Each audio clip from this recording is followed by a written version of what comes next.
A paz do Senhor, irmãos. Sejam bem-vindos para mais uma aula, nossa quinta aula. E hoje nós terminamos mais uma disciplina, mais uma matéria, Geografia e História. E hoje, em especial, na quinta aula, nós vamos analisar esses últimos 500 anos da história da Igreja, começando de trás para frente, começando dos dias modernos da Igreja de hoje, contemporânea, até a Reforma, até a época de Martim Lutero.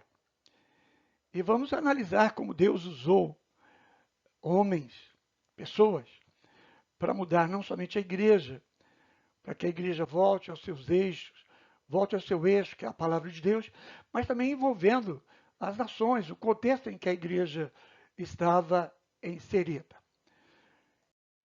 Nesses momentos que estamos vivendo, estamos passando por experiências bem únicas. Esse vírus que se alastrou por todo o planeta.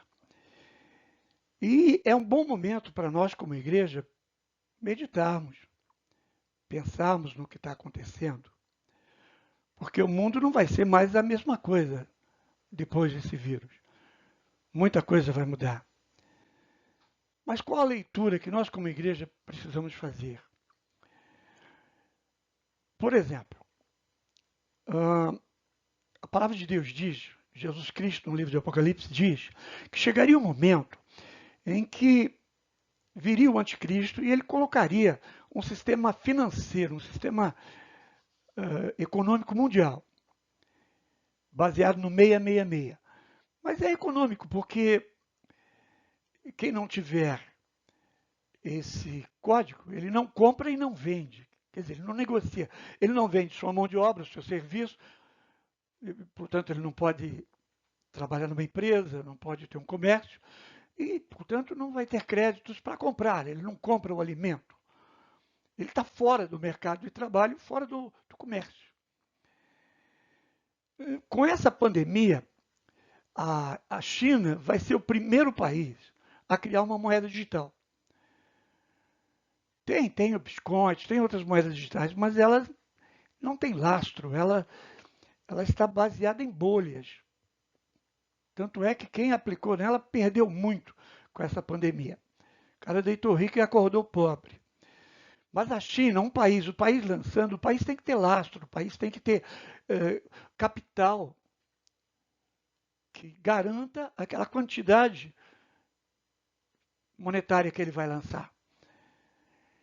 E, por hora, tem os cartões de crédito, tem um celular que vai trabalhar isso.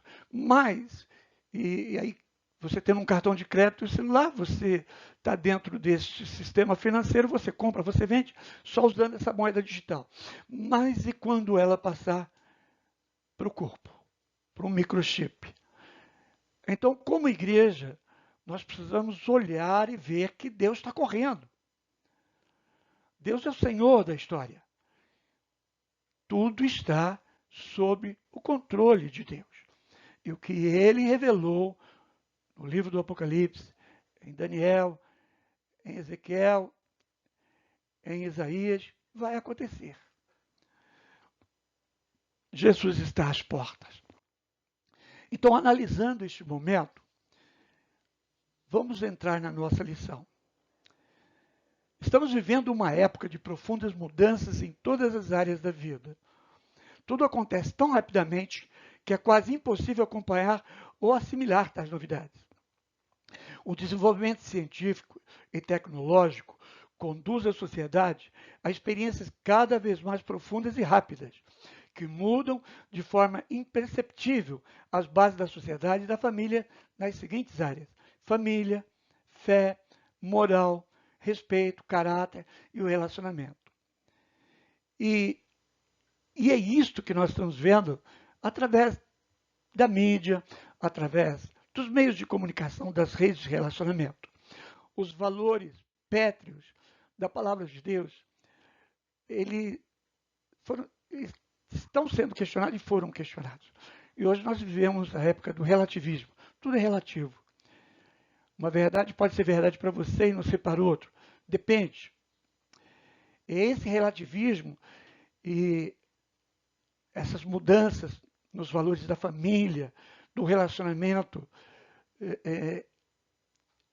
entre os sexos, essas mudanças todas é um indício da vinda de Jesus Cristo. E um dos grandes meios de comunicação usado para essas mudanças é a televisão. Ela é uma realidade quase que na totalidade dos lares. As programações, em sua grande maioria, defendem valores que são contrários à palavra de Deus e aos bons costumes, formando o adulto e fazendo da criança sua maior vítima. Eu busquei, aqui diz que, nesse slide, que esse estudo feito pela Kidos, em 2003, com 1.500 pessoas, é 2003. Eu busquei um estudo mais recente e não achei. E ele revela o seguinte, que 59% das mães trabalham fora e tem, portanto, somente o período noturno para ficar com seus filhos. Os filhos ficam com a TV. Somente 14% das crianças declaram brincar, jogar com os pais. A atividade que mais fazem juntos é ir ao shopping, 36%. A fragmentação da família. Mães que estão sozinhas criando seus filhos, abandonadas pelos pais. Os valores morais, o valor do casamento, a fidelidade conjugal, principalmente pelo lado masculino. E esse sexo livre, e a TV ensinando isso. O amor casual, o sexo casual, aumentando as gravidezes fora do casamento, só não é maior porque cresce também espantadoramente os abortos. São notícias tristes, são dados infelizes que têm acontecido na família nesses últimos tempos. E dentro desse contexto da família, um fato preocupante é o tempo que essas crianças ficam expostas à programação. E esses dados daqui dizem o seguinte, 81% das crianças assistem TV durante 2 ou mais horas por dia. Somente 21,9% dessas crianças têm algum tipo de TV por assinatura. Portanto, o resto dessas crianças estão aí expostas à TV aberta. E a gente sabe, não só por assinatura, mas principalmente a TV aberta, o lixo que é. Mais de 50% das crianças até 11 anos assistem TV entre as 18 e as 21 horas da noite. Horário nobre, onde passam as novelas, onde passam os filmes. O índice de violência, de mentiras, adultérios, traições, enganos. E os pais também não se apercebem que seus filhos estão expostos a isso. Isso quando eles estão presentes. Quase 40% assistem até às 11 horas da noite. A criança assiste não somente a programação infantil, mas sim toda a programação da televisão. E a internet, a maioria delas tem o seu smartphone, o tablet, e tem uma conta no YouTube, no Facebook. E quantos pais policiam isso? Policiam o WhatsApp do seu filho, policia o Facebook do seu filho, as páginas que ele visita. Na verdade, a maioria dos pais não sabe nem mexer no smartphone. O filho de 8 anos sabe mexer melhor do que ele. Então, esse é um momento em que as escolas também, as escolas com essa influência que teve da esquerda, a agenda gay, crianças de 7, 8 anos estavam sendo ensinadas a colocar camisinhas em bananas, em outras coisas. O sexo precisa ser ensinado pelos pais, não pela escola. A educação é para ser ensinada pelos pais. Mas com o lar fragmentado, as mães abandonadas com seus filhos, sendo a única mantenedora da casa. Eu mesmo conheço casos de mulheres que trabalham e o marido só bebe. Elas, além de sustentarem a casa, às vezes têm o dinheiro roubado pelo marido para beber. Isso quando não apanham dele. Este é o mundo sem Cristo. O mundo tem lutado para abolir a religião, para abolir o ensino da Bíblia Sagrada da escola. E ele está sofrendo a consequência disso. Então, nós, os cristãos, precisamos ensinar nossos filhos em casa, através do culto doméstico, através de momentos em família, momentos lendo a Bíblia, discutindo, conversando, brincando, e não deixando nossos filhos à mercê da escola ou da TV. Porque a inversão de valores, a violência, o sexo explícito, é o que eles ensinam. Neste mundo pós-moderno, lentamente a família vem perdendo sua função como agente educadora e formadora do caráter. Neste redemoinho de eventos, a família foi a causa e foi o efeito. Causa por quê?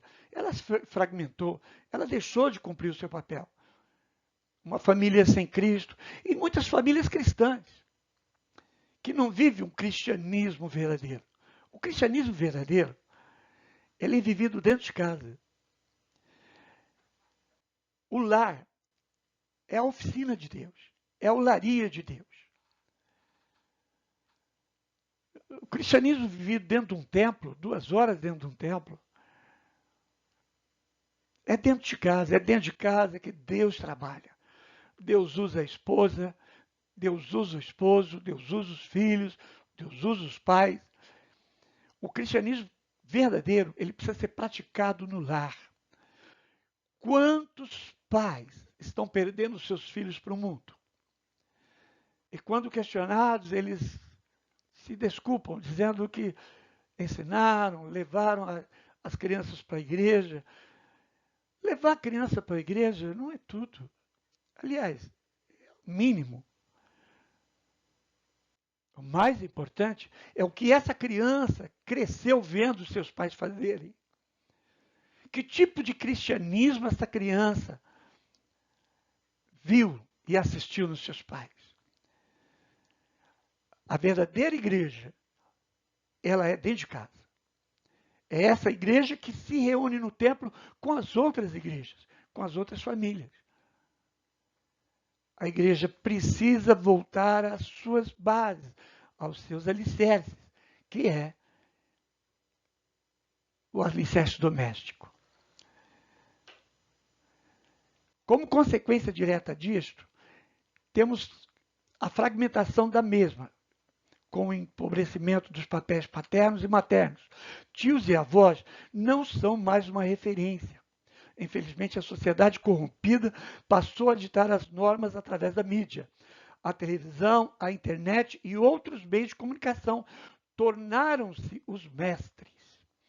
Afirmando retratar a realidade, o que tem acontecido é a indução da prática pela coletividade. Então, os valores absolutos são questionados hoje por essa sociedade moderna. E é ensinado os valores relativos.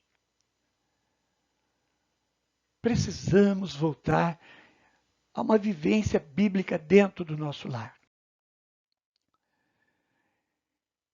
Para que nós sejamos os instrumentos de Deus para as mudanças hoje. Nós podemos ter uma grande mudança na sociedade. Pelo menos daquela da qual fazemos parte. Podemos ser os reformadores de hoje. Voltando para o cristianismo, ele é simples. O evangelho é simples, é leve, é suave. Foi Jesus quem disse. Ele é simples. Capítulo 5, 6 e 7 de Mateus deve ser lido todos os dias, principalmente o 6. Praticar a abnegação. Se Jesus manda que eu dê a outra face para o inimigo, ande a segunda milha, dê também a capa. Se ele manda eu fazer isso com o inimigo, onde fica a minha esposa? Onde fica meu marido?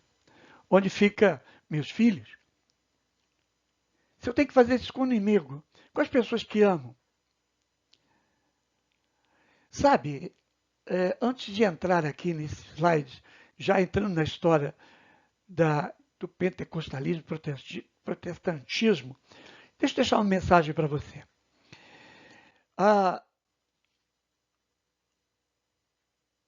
O relacionamento doméstico, familiar, ele não tem que ser perfeito.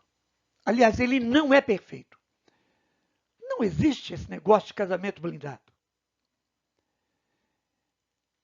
Ele tem atritos. Ele não é perfeito porque nós não somos perfeitos. Ninguém é perfeito. Portanto, não há como eu ter um relacionamento perfeito. Então, os atritos, eles vêm. Não tem como se blindar dele. A questão é como eu vou lidar com o atrito. E como é que eu lido? Respeitando o outro, deixando o outro ser ele. A convivência começa pelo respeito do outro. Respeito da esposa pelo esposo, do esposo pela esposa.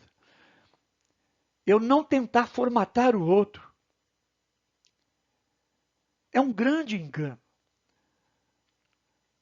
Eu preciso aceitar o meu cônjuge. Eu preciso, se tiver que haver alguma mudança, tem que partir de mim. Eu preciso mudar. Aquilo que eu quero do meu cônjuge, eu começo a praticar. E aí então, essa intolerância, impaciência, que tem sido constatado nos lares cristãos, vai sendo abandonado aos poucos.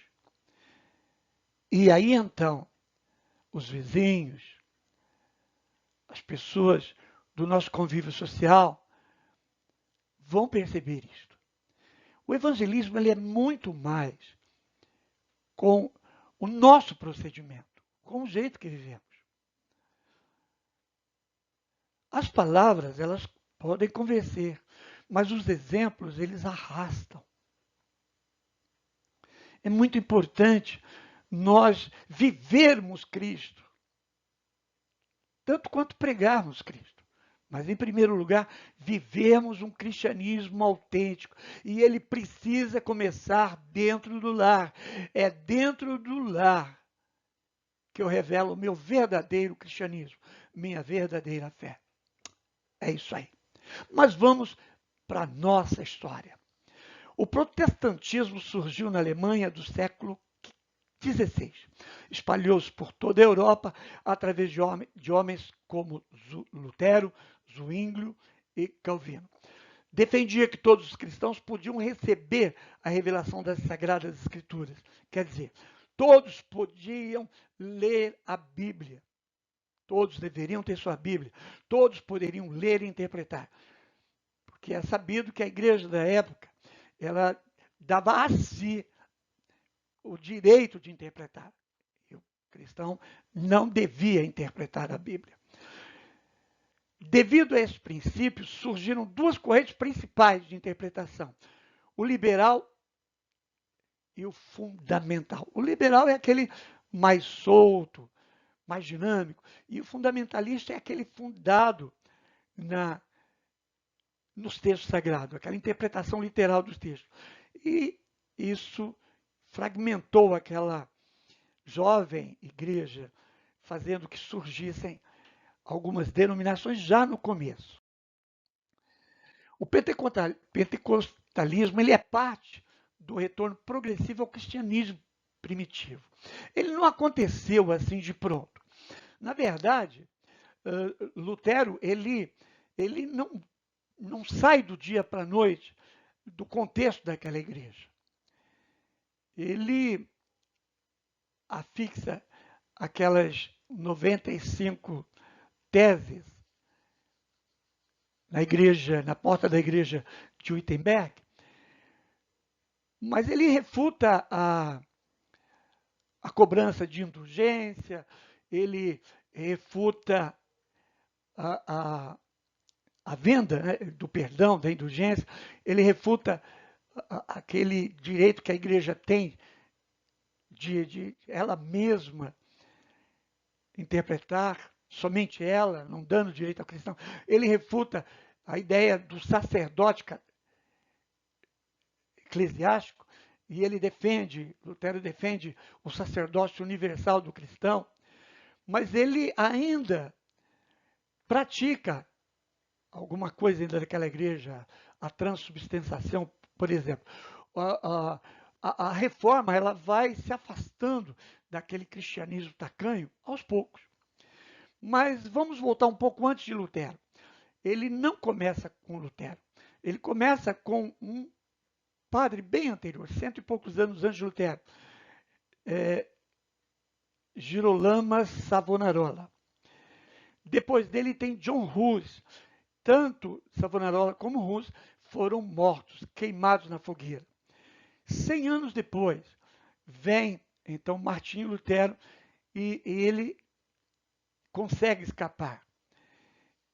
Ele é avisado depois da dieta de Worms. É uma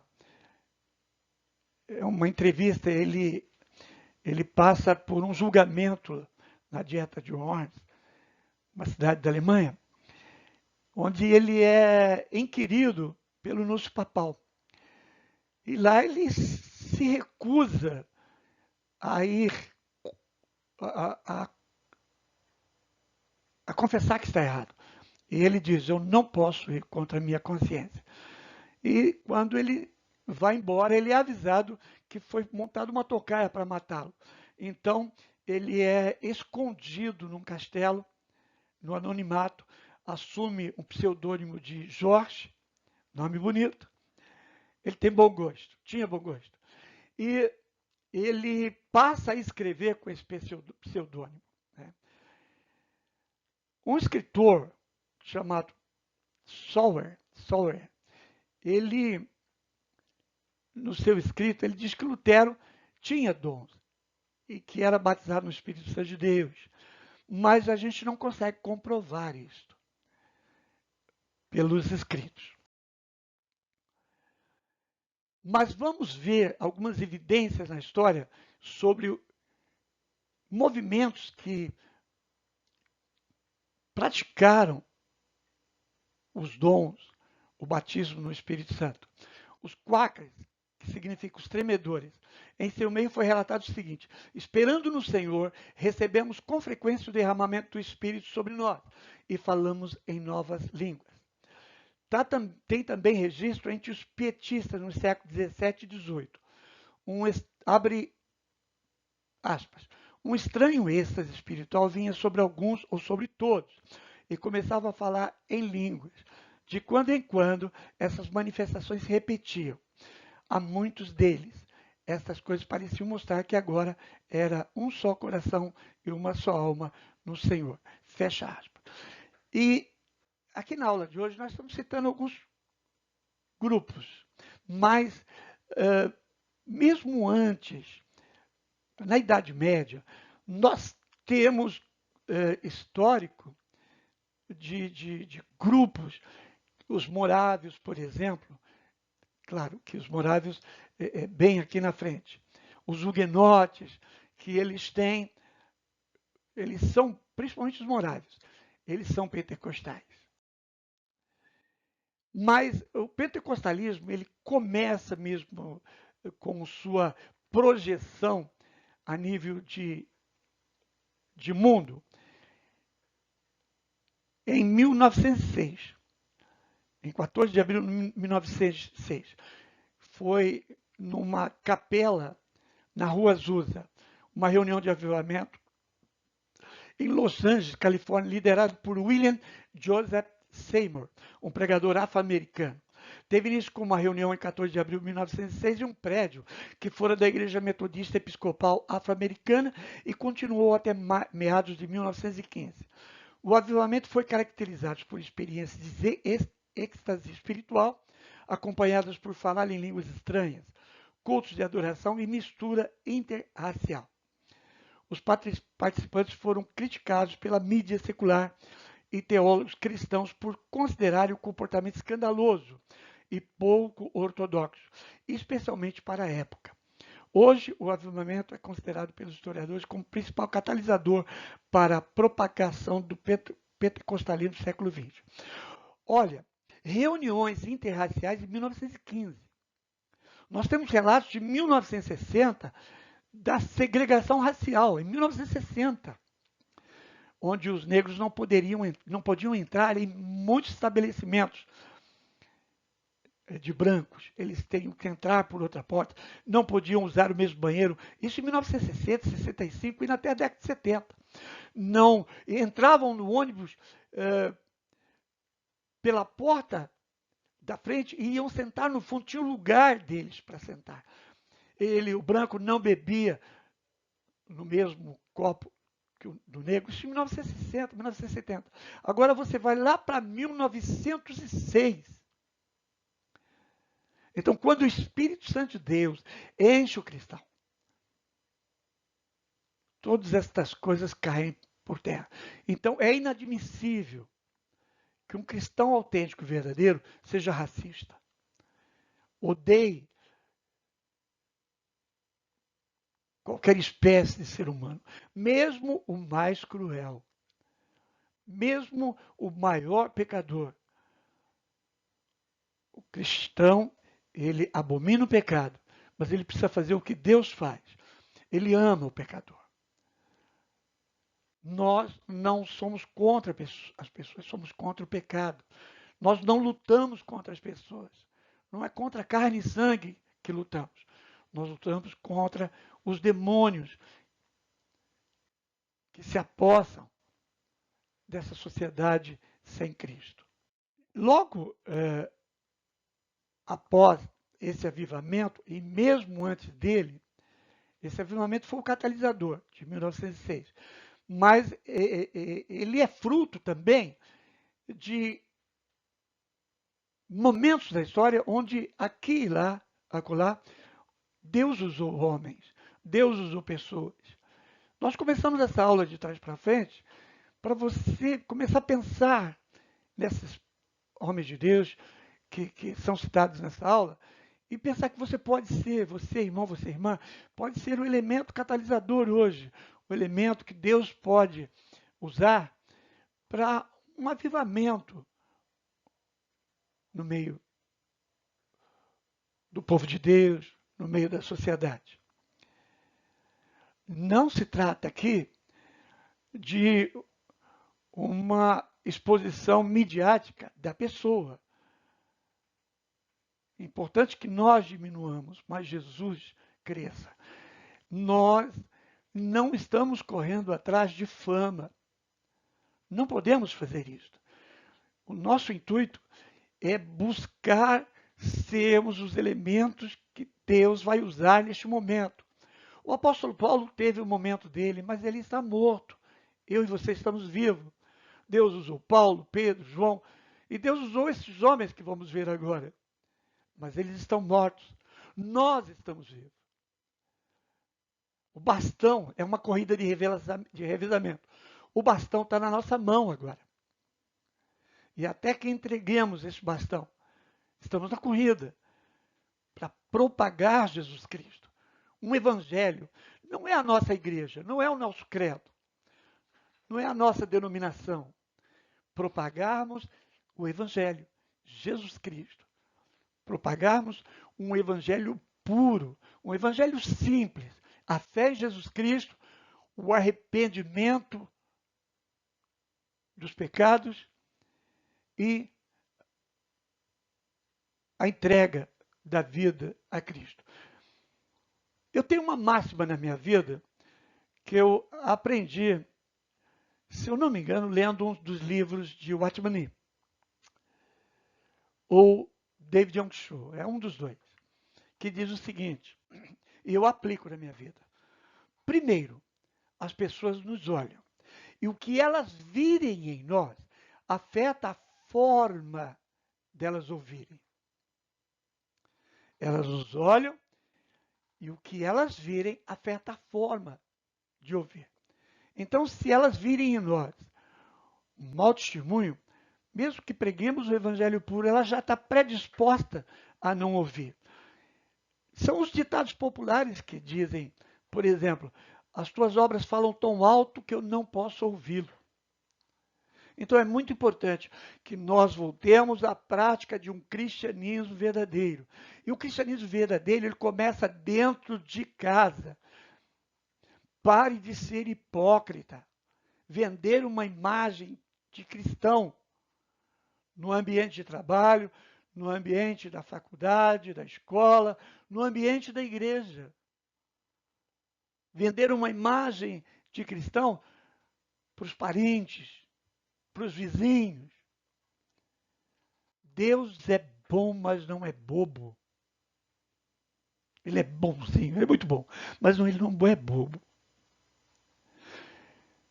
Passou o momento. Através desse vírus, Deus está mexendo na sociedade e está mexendo na igreja. Ele está balançando a figueira. Os crentes que não estão acostumados a viver uma vida cristã dentro do lar, estão sofrendo. Não sabe como fazer um culto doméstico, não sabe como criar um altar espiritual em casa. Separar momentos, desligar a TV e separar momentos para fazer uma gincana bíblica com os filhos, com a esposa. Investir, ler, cantar hinos, orar juntos, tratar bem. Maridos, tratem bem suas esposas, sorria para ela. O lar precisa ser um lugar onde cada membro da família possa evoluir como ser individual, como pessoa, sendo ele mesmo. Quando você deixa o outro ser o outro, você vai ver que, de repente, as coisas começam a mudar. E aquela pessoa com quem você discutia, daqui a um pouco, passa a ser aquilo que você queria. Porque você, ao invés de tentar mudar, você mudou você. Você começou a fazer e praticar aquilo que você quer que o outro pratique. E vamos ser hoje os grandes avivalistas. Amém? Vamos aprender com alguns deles. Os grandes avivalistas. Houveram ao longo destes 5 séculos homens que Deus levantou como precursores de movimentos de avivamentos e de missões. Os testemunhos da história mostram relatos de experiências com batismo no Espírito Santo através de sinais, como curas, o falar em línguas e manifestações de êxtase durante os cultos e reuniões de oração. Alguns destes nomes são... Antes de falar de Jonathan Edwards, deixa eu falar sobre T. L. Osborne. T. L. Osborne, ele e a esposa dele, eles se converteram. E assim que ele terminou a faculdade, o Instituto Bíblico, ele pegou a esposa dele e foi para a África para pregar o Evangelho. E lá, ele começou a pregar o Evangelho e ele viu muitas necessidades. Isso ele relata no livro dele. E as pessoas vinham até ele, ele orava e nada acontecia. Ao mesmo tempo que iam no curandeiro e ele fazia a reza, a benção dele lá, a simpatia, e a pessoa saía lá com as lombrigas curadas, a dor de barriga curada, e aquilo, ele pegou a esposa dele, pegou as coisas dele e voltou para a terra dele, para os Estados Unidos, e disse: Senhor, eu só saio daqui para a tua obra quando o Senhor me der poder. E aí ele e a esposa voltou com toda a força e vontade para as coisas de Deus, buscando, congregando, mas buscando com orações, com Jesus, lendo a palavra, meditando, buscando de Deus, até que o Senhor o batizou no Espírito Santo, o Senhor o encheu de dons e ele voltou para o continente africano. E Deus começou a usar ele poderosamente. E um dos relatos narra o seguinte: ele estava numa localidade, numa região, num povoado, e tinha feito um palanquezinho improvisado e pregando o evangelho. E tinha bastante ouvintes. De repente chegou o responsável por aquele vilarejo, junto com dois religiosos, dois representantes da religião do local. E a ordem é para que ele parasse de pregar o evangelho, aquela religião ocidental, descesse dali e fosse embora. T.L. Osborne olhou e, guiado por Deus, ele olhou na plateia e viu um paralítico. E, guiado por Deus, ele desafiou os dois representantes da religião local. Ele disse assim, olha, mandou buscar o paralítico, colocou lá em cima e disse: vocês subam aqui e pratique, ore, reze, aquilo que vocês sabem fazer. Se este homem sair daqui andando, eu desço daqui, paro de pregar o evangelho e volto para a minha terra. Os homens não subiram. E aí ele disse: mas se eu orar e o meu Deus curar esse paralítico, vocês param de me incomodar. E ele orou, o paralítico foi curado. Isso está em um dos seus livros, T.L. Osborne. Eu aconselho aí o aluno a adquirir. Ele tem vários trabalhos. Foi um avivalista, Deus usou ele poderosamente. Mas vamos lá, Jonathan Edwards, de 1703 a 1758. Pastor congregacional, avivalista, missionário aos índios, escritor, primeiro presidente da Princeton, a faculdade, e na estimativa de alguns, primeiro e maior filósofo teólogo americano. Em 1741, pregou seu famoso sermão Pecadores na mão de um Deus irado, espalhando o avivamento pelas 13 colônias e até na Inglaterra. Tem um relato. O relato é que, e é interessante que Jonathan Edwards, ele escrevia os sermões dele. E pentecostal, cheio do poder de Deus, não gritou. Ele lia calmamente no púlpito da igreja. Inclusive, se vocês quiserem entre no Google, digite Pecadores na mão de um Deus irado, e vocês terão aí em Word, em PDF, e poderão ler esta pregação.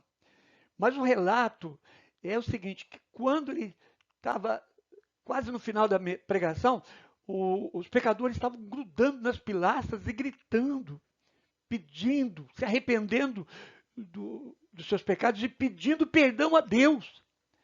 Tal foi o sentimento de culpa e de pecado que caiu sobre a igreja.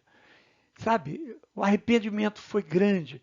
Então, nós buscamos, é muito importante você ter uma boa retórica, uma boa aprender homilética, é muito importante. A mensagem de Deus precisa ser pregada com um vocabulário claro, uma boa dicção e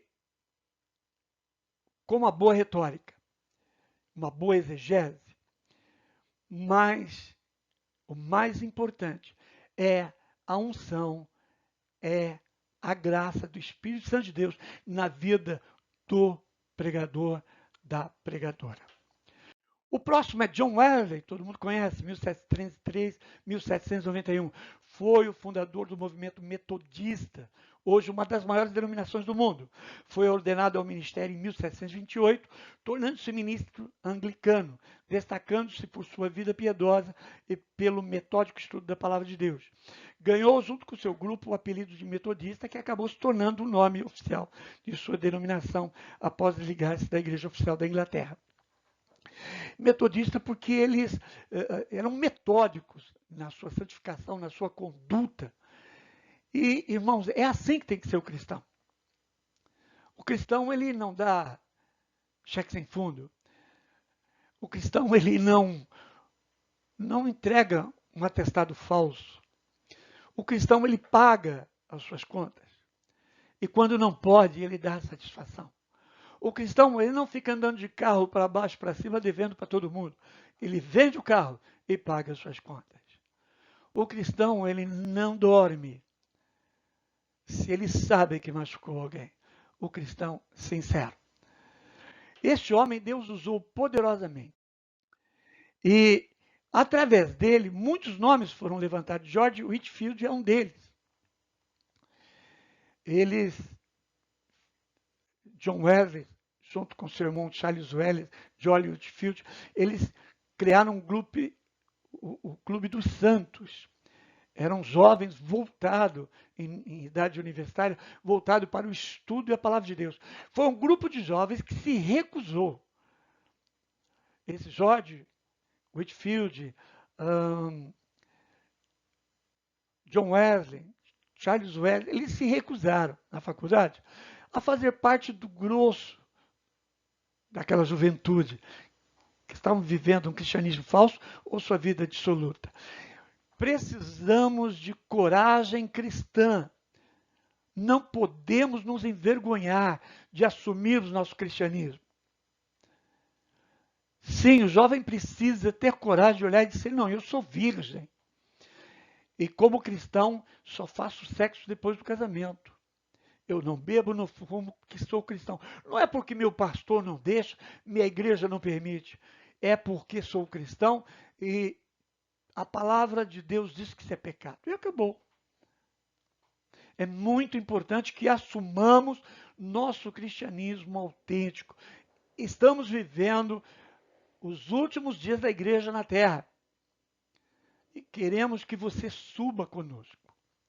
George Whitefield, 1714-1770, converteu-se em 1735 aos 21 anos e aos 25 começou a pregar ao ar livre. Foi, no início, um dos maiores colaboradores na obra de John Wesley, de quem se separou mais tarde por motivos teológicos. Pregador por excelência, não havia prédio onde coubessem os auditórios e por isso sempre armava seu púlpito nos campos, fora da cidade. Algumas vezes também pregou ao ar livre, devido à oposição da igreja oficial, a igreja anglicana. É importante lembrar que esses homens eram da Inglaterra. E a igreja anglicana, aquela igreja que nasceu através do rei Henrique VIII, do século XVI, que com uma canetada do rei, ele transformou a igreja católica em igreja episcopal anglicana, cujo chefe era o próprio rei, porque ele queria casar novamente com Ana Bolena. Depois se divorciou, matando, e é uma história longa. E essa igreja anglicana, ela seguiu os mesmos parâmetros da igreja anterior, aquela igreja da Idade Média. E essa igreja perseguiu os verdadeiros cristãos. John Bunyan, que escreveu O Peregrino, também foi a igreja anglicana que o prendeu. John Wesley, o pai dele, era um pastor anglicano. Muito importante. Tem um livro intitulado Susana Wesley. É uma biografia da mãe desses homens. John Wesley, Charles Wesley, Carlos Wesley, né? Ela criou 4 pastores. Parece que são 10 filhos. Todos servos de Deus. Na história de grandes homens de Deus, um fato primordial e importante foi a mãe, a mulher. A mulher é o grande catalisador. Por isso que a Bíblia diz muito claramente, é a mulher quem gerencia a casa. A mulher edifica a casa, não é o homem. Quem manda na casa é a mulher. O homem, ele coordena e dá o apoio moral, espiritual e logístico para a mulher. O homem sábio, ele jamais desautoriza a mulher. A mulher sabe onde põe, onde vai cada coisa e o que é melhor. A mulher convive mais com os filhos. A mulher, ela tem o instinto maternal que o homem não possui. A mulher, ela consegue enxergar coisas que o homem não enxerga. O homem sábio é aquele que dá instrumentos para a mulher. O homem sábio é aquele que apoia a sua esposa. É aquele que honra a sua esposa. É aquele que não discorda dela na frente dos filhos, porque isso tiraria a autoridade dela. E não é bom para ele que ela não tenha autoridade sobre os filhos. E essa história de Suzanne Wesley é um livro editado pela CPAD. Procure, Casa Publicadora Assembleia de Deus. Susana Wesley. É muito importante. Este George Whitefield, ele atravessou 13 vezes o Atlântico, e isso no século XVIII, gente, onde as travessias marítimas eram bem rudimentares e perigosas. Para pregar nos Estados Unidos, seu dom de oratória era tão extraordinário que, certa vez, escrevendo para uns marinheiros um navio perdido em um furacão, esses se levantaram agitando: as baleeiras, as baleeiras! Sua preocupação com a área social levou a criar orfanatos para cuidar dos órfãos. Olha, se vocês olharem bem a foto de George Whitefield, ele é estrábico. Ele não tinha uma beleza. Ele não tinha uma aparência boa. Ele, inclusive, era motivo de chacota, às vezes. Aqui está contando sobre pessoas que se converteram, mas ele sofreu perseguição, pedradas, pessoas que chamavam ele de zarulho, de ceguinho, de feioso. Ele sofreu perseguições, ele sofreu insultos ou bullying, mas ele nunca desistiu. Ele era um homem simples, de fala simples, ele não tinha uma boa dicção, mas ele era cheio do Espírito Santo e ele vivia o que pregava. Um grande problema hoje na vida dos professores, dos mestres, dos ensinadores da palavra de Deus, dos pregadores, das pregadoras, é que não vive, não dá nem 10%, nem dizima aquilo que prega, e isso não é bom. A autoridade na vida de um homem de Deus, na vida de uma mulher de Deus, a autoridade em cima do púlpito, ela vem de dois lugares: da unção de Deus na vida dele e da sua vida pessoal, aqui, no coração. Se você olhar aquele texto em que Jesus, ele não deixa que aqueles obreiros, são obreiros, que batem na porta lá: abre-nos, Senhor, fizemos isso e aquilo no seu nome, expulsamos demônios, pregamos o evangelho, fizemos maravilhas no teu nome. São obreiros, obreiros famosos, obreiros poderosos. E eles não entraram. Obreiros que tinham obras, talvez até evangelistas, pastores, pastoras famosas em vários países, não entraram.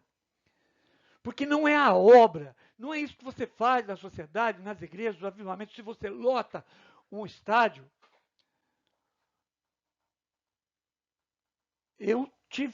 Teve época do curso teológico de eu ter 5 aulas por semana, por 5 núcleos e subnúcleos, e ter mais de 200 alunos. Isso não quer dizer nada. Se você não tiver uma vida diante de Deus, seu coração é sincero, você pratica aquilo que você faz. Eu posso correr o risco de não entrar. Não adianta eu dizer: eu tive tantos alunos, mais de 30 anos de ministério. O Senhor vai olhar para mim e vai dizer: eu não conheço você. Então eu corro o risco de colocar muita gente no céu e eu mesmo ir para o inferno. Como aqueles obreiros. É isso aí.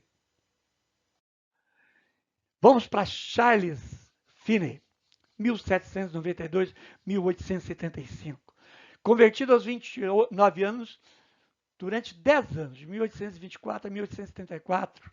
Depois disso, ele caiu enfermo devido aos grandes esforços. Foi nessa época, esses 10 anos, ele passou buscando ao Senhor. Ele entrava na mata para orar e ficava 3, 4 dias em jejum. É um pouquinho da história que não está aqui deste homem. Ele era um advogado. E mesmo antes de se converter, ele já questionava os presbíteros, os dirigentes da igreja daquela localidade. Ele conhecia eles. E ele já lia as escrituras. Ele tinha a Bíblia no escritório dele, de advocacia. E ele via como aqueles clérigos agiam com a comunidade, o que eles praticavam, o racismo, aquelas exclusões sem sentido, aquela pregação voltada para a elite. E ele já era contra, ele não concordava. E, portanto, ele via o cristianismo de uma forma muito ruim, até que ele é visitado por Deus. Ele passou 2 dias e 2 noites no seu escritório, assim que foi cheio pelo Espírito Santo de Deus. E durante 10 anos, este homem se dedicou. A unção e o poder de Deus na vida desse homem era tanta, que houve cidades que ele pregou e que só veio a ter boates, cinemas, bares, só na geração seguinte, 40 anos depois. Mas vamos ao texto. Ele caiu enfermo devido aos grandes esforços, tendo de entrar em repouso. Nesse período, publicou seu livro Conferência. Escreveu também extensa obra sobre teologia sistemática. E eu a tenho, é muito boa. Sua vida foi repleta de milagres. Conta-se que certa vez, ao entrar em uma fábrica, uma mulher começou a caçoar dele. Diante disso, olhou nos olhos dela e saiu. Após algum tempo, ela estava chorando com o desejo de entregar-se a Cristo. Em outra ocasião, ele apenas passou por um vilarejo em um trem e as pessoas que estavam nos bares dirigiram-se às igrejas, sentindo agonia pelo seu pecado. Um repórter que investigava sua vida para saber os seus segredos espantou-se ao vê-lo entrar na floresta para orar e passar horas prostrado diante de Deus. Cerca de 85% dos convertidos de Finney perseveraram em servir a Deus, enquanto a média dos demais pregadores era de 30%. É muito importante atentar-se a isso. Charles Haddon Spurgeon, de 1834 a 1892, século XIX, converteu-se aos 17 anos de idade pela pregação de um orador metodista em Cambridge, e tornou-se um pregador leigo, isto é, sem formação acadêmica. Após sua conversão, juntou-se à comunidade batista em Cambridge. Sua fama cresceu e aos 17 anos tornou-se pastor. Aos 20, era conhecido por todo o país como menino pregador. Seus sermões começaram a ser impressos e lidos pelo mundo inteiro. Por 40 anos, pregou para imensas audiências e ganhou cerca de 10.000 almas para Cristo. Entrou para os anais da história eclesiástica como o príncipe dos pregadores e fundou o colégio de pastores e até a sua morte, treinou cerca de 900 pregadores. O famoso príncipe dos pregadores. Dwight Lyman Moody, também do século XIX. Convertido aos 17 anos, começou seu ministério como professor de escola dominical, chegando a reunir 1.500 crianças, aproximadamente. As crianças sempre foram uma grande preocupação em sua vida. Dava bastante ênfase ao evangelismo pessoal, chegando a fazer em um só dia 200 visitas. Tinha o propósito de não dormir antes de pregar o evangelho para alguém. Em 1871, foi tomado por um forte desejo de salvar muitas almas. Devido a esse desejo, em 1873, começou uma missão intensa no norte da Inglaterra, seguindo depois para a Escócia, onde espalhou uma onda de avivamento. Além de seu trabalho evangelístico, fundou escolas em um instituto bíblico em Chicago. Levantou grandes donativos para auxiliar a Associação Cristã de Moços. Pregou o seu último sermão no dia 22 de dezembro de 1899 para uma audiência de 15.000 pessoas, quando ganhou centenas de almas para Cristo. Quando ele era novo convertido, ele queria muito assim que aceitou Jesus, começaram a dar aula. Mas não permitiram. E ele disse, o que eu tenho que fazer? Naquela época, não havia os dízimos. Os membros, eles alugavam o banco. O banco que a família ia sentar, a pessoa ia sentar. Então, disseram para ele, olha, se você tiver um banco, você põe quem você quiser. Ele alugou um banco. No dia seguinte, no domingo seguinte, ele estava lá com aquele banco cheio de crianças. No próximo domingo, ele alugou 2. Em pouco tempo, ele tinha enchido toda aquela igreja só com crianças. Então, ele se converteu já com amor pelo pecador, com amor pelas almas. Temos aí, então, grandes nomes que nos antecederam e que são um testemunho vivo hoje para nós. Com esse grande movimento no mundo, ele chegou aqui no Brasil, no começo do século XX, em torno de 1910, 1911. Primeiro, em 1910, com um evangelista itinerante italiano chamado Luiz Franciscon. Ele fundou aqui um movimento pentecostal, uma igreja pentecostal, e deixou nas mãos dos obreiros nacionais e continuou seu trabalho de evangelista, foi para a Argentina, quando ele não tinha esse sectarismo. Foi quando esse movimento caiu nas mãos do obreiro brasileiro, que eles deram o nome de, então, de Congregação Cristã no Brasil, onde assumiram para si o monopólio da salvação. Logo em seguida, em 1911, os missionários suecos Daniel Berg e Gunnar Wingre, no norte e nordeste, né? Mas principalmente no norte, ali em Belém do Pará, espalhando por todo esse Brasil imenso. Aqui, a história pentecostal costuma se dividir em 3 períodos. O primeiro é esse da Assembleia de Deus e o pentecostalismo tradicional,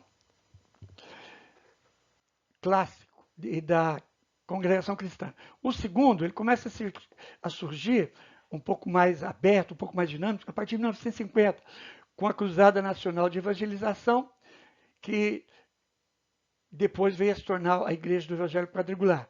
No rastro dele veio o Brasil para Cristo, a Igreja Pentecostal de Amor, Casa da Bênção, Igreja Unida e diversas outras.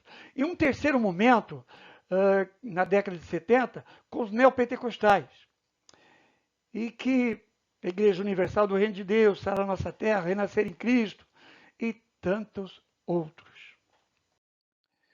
E a Assembleia de Deus, ela nasce com Daniel Berg e Gunnar Wingre aqui no Brasil, mas ela é anterior, esse nome é anterior lá nos Estados Unidos.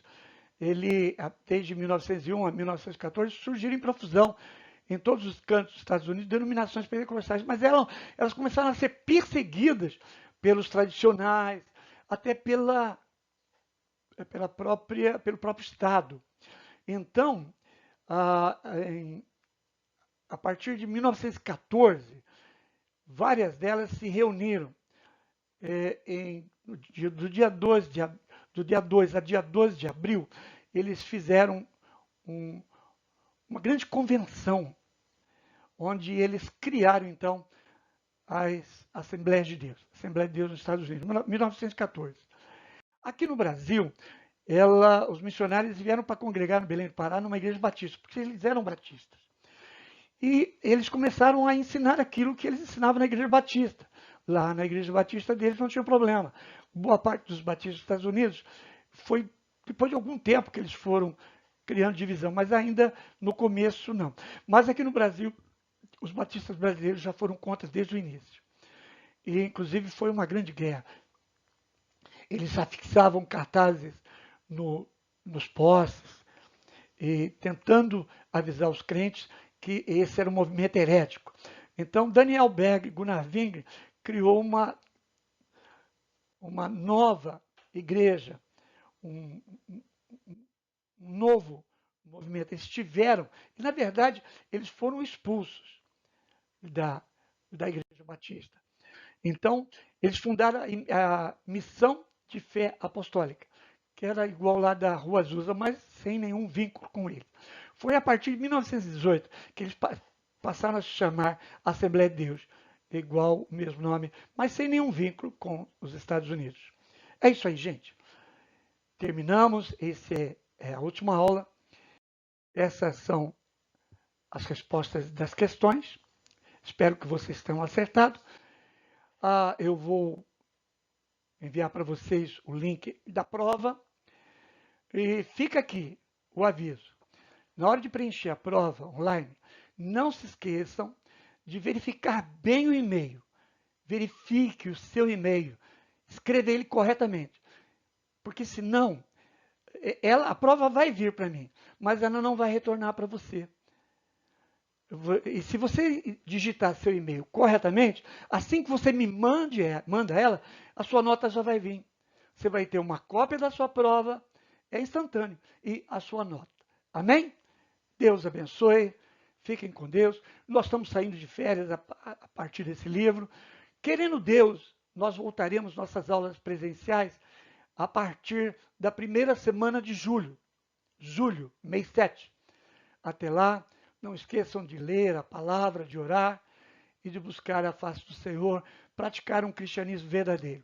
Amém? Deus abençoe os irmãos.